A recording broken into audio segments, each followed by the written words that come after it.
Tignan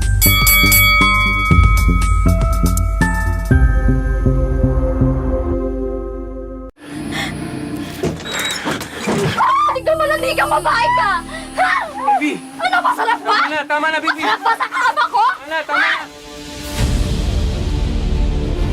Ano mo sarili mo? Baka mamaya, kaya nag-chat sa'yo si Jerry kasi hindi na na-attract sa'yo. Ikaw ba yung hairdresser na friend ni Jana? Hindi ko pala yung nirefer niya na client.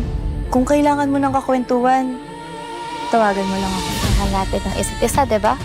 Sa tingin mo ba, hindi mo na ulit hanapin ang lalaki sa buhay mo? Mahal ko sila pareho.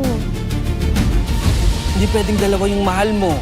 Parang hindi ko kaya na mawala sila pareho.